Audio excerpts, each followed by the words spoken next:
And let us finish the 12th chapter of A Gathering of Gargoyles, which is called, I believe it's just called Prisoner. Yes, Prisoner.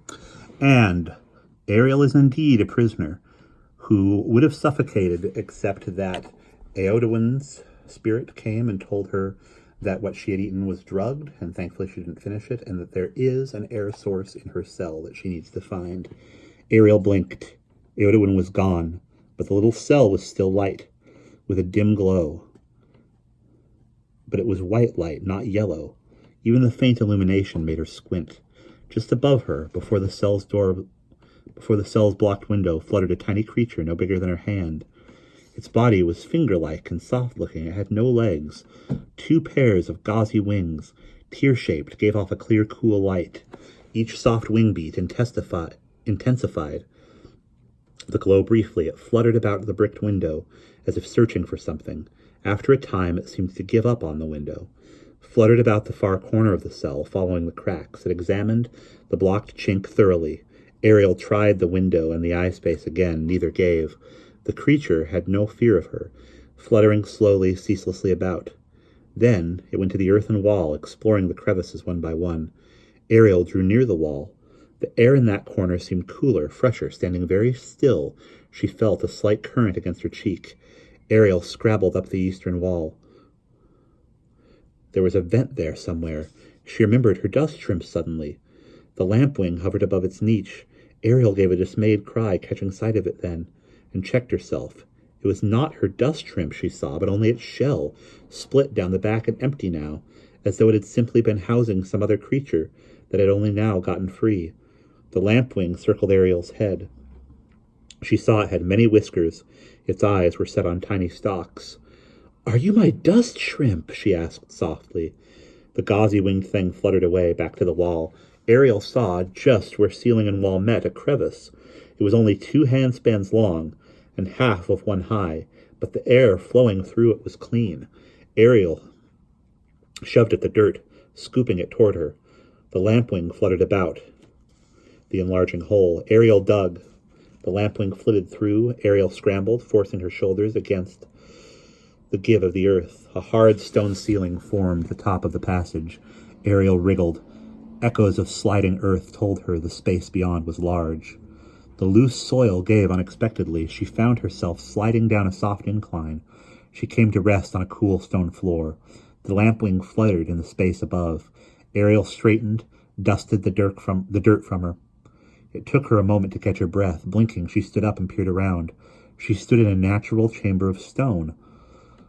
The gauzewing's light was very dim, illuminating only a small sphere of air around it. Ariel caught glimpses of walls 20 paces distant. They looked smooth, as if water-carved, but the floor beneath her feet was dry. The lampwing fluttered off across the chamber. Ariel followed it. It disappeared through a slender opening in the far end of the room. Ariel saw similar openings on either side, but the current of fresh air seemed strongest from this one. Ariel turned herself sideways and slipped through. A tunnel on the other side, narrow and dark, the walls jutting the lampwing, flitted on ahead. Ariel followed. In time, the tunnel opened into a larger chamber. The lampwing hovered a moment, then chose an exit. This passage was wider, but very low.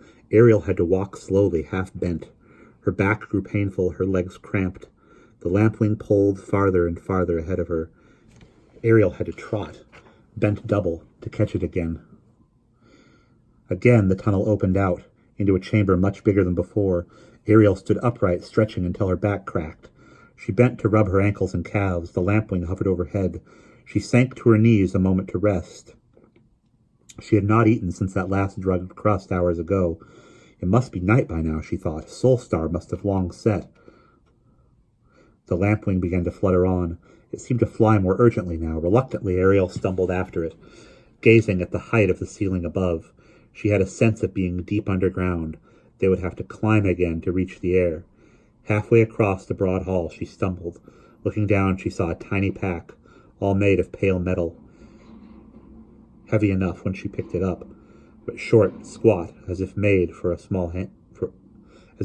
hand smaller, squarer than hers. She thrust it into the pocket of her robe and followed the lampwing. through a fold in the rock. Here the tunnels changed. They seemed for the most part natural, irregular, but they ran straighter, as though wider in places. The floor seemed flatter and more smooth, and the corridors were wide. Ariel could stretch her arms and still not touch both walls at once. The ceiling was not high, though. She could touch it without uncrooking her arm. The lampwing fluttered on ahead. The floor began to slant downward.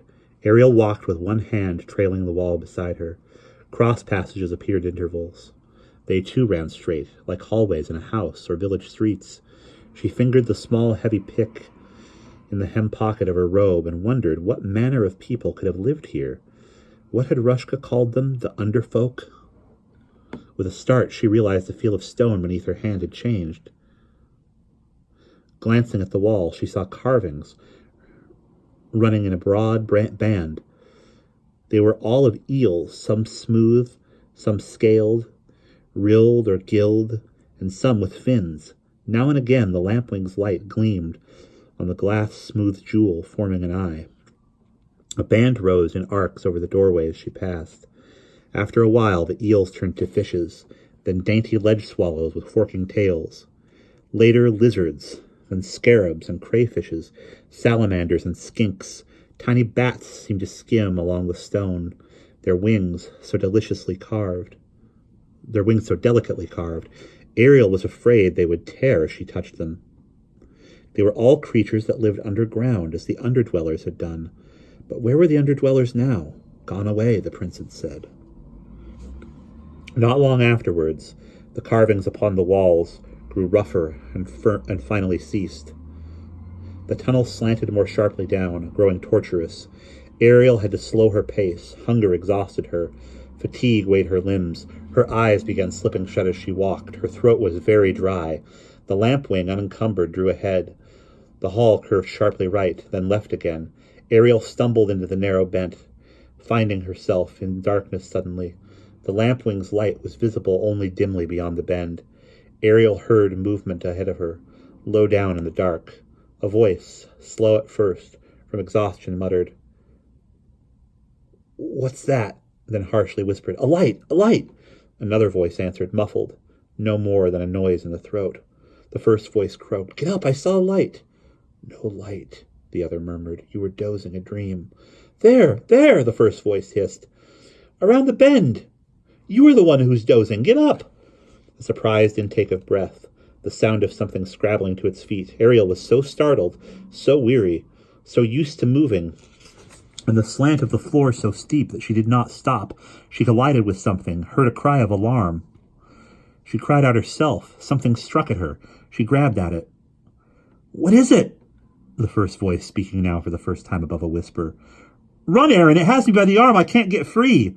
Ariel recognized the voices then finally. Giddiness and exhaustion welled in her. She started to laugh, bent double, leaning upon the arm she held. She could not stop. No, I won't leave you," cried Aaron, beginning to flail at her. "What is it, a cavern sprite?" The three of them stumbled around the tunnel's bend into the light of the lampwing again. The prince was dragging her, struggling to break free, while the dark girl, grimacing, dazzled by the light, scratched and tore at her. "Leave off!" gasped Ariel, breathless, releasing Raska to catch Aaron's wrists. "Leave off," she said again. "It's only me. It's Ariel." The dark girl peered then, stopped struggling. Raska shielded his eyes from the light. The lampwing was paces ahead of them now. "Ariel," Aaron whispered. "Ariel, how?" Now it was she who clung to the fair girl's arm. "I dug my way out of the suzerain's cell, but hurry, or we shall lose the light." The lampwing's glow had grown very distant and dim. They hurried down the corridor, not speaking at first. Aaron kept one hand on Ariel's sleeve, as though afraid she might abruptly vanish. The corridor had become completely natural now. It was narrow, full of twists. The ceiling sometimes rose in cavernous cracks. Soon they caught up with the light-bearer, and Ariel could see her companions better. Rashka kept staring at her.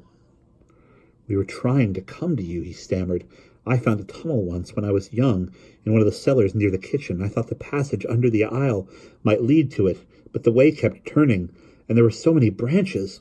We lost all sense of the way. Then our torches gave out." He fell silent a moment. Ariel glanced at Aaron. The dark girl walked beside her, saying nothing. She was weeping. Ariel put one arm around her, kissed her, and drew her close. I don't know how long we've been below, the prince said. 6 dozen hours, said Ariel. Solstar is long set by now. You must be famished. Erin shook her head, wiping her eyes. We have not starved. Rushka brought provisions. You have food? Ariel cried. She felt suddenly weak. Her stomach was a knotted lump. The last I ate was a drugged bread crust before sunset. The prince lifted something he had been carrying, began to rummage in it. Ariel had paid no attention before, but she recognized it now. The yellow silk wrapping her bandolin. Rushka drew out 2 green grapefruit and a handful of leather stalk. All we have left. Ariel took them gratefully. The green flesh of the grapefruit was slippery and full of juice. The leather stalk, tough and sweet. Ariel nearly choked suddenly. All that was left, Rushka had said. She snatched her pack back from him and sorted through it desperately. She felt her bandolin, the lump of ambergris, the 3 apricot seeds. Her panic subsided as she felt the 2 remaining apricots. Rushka and Erin had not found them, or had left them alone. Ariel sighed with relief. She had promised the keeper to save the fruit. The path began to slant upward now.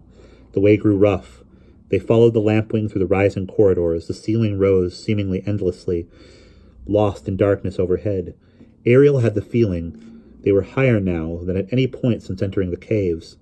Their path made a sudden rise, then a sharp, close turn. The lampwing fluttered around the bend, and its light seemed suddenly to disappear. Ariel scrambled after it, rounding the turn, and saw an archway into another corridor. She stopped, staring. 2 lights flickered in the dark ahead.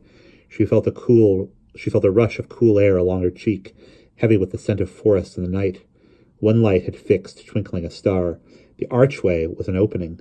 Ariel found herself upon a steep hillside. Forests lay below. The second light, the lampwing, fluttered on, but Ariel and Rushka halted beside her. They stood a moment, gazing about them, breathing in the deliciously redolent and heady air. And that is the end of Chapter 12.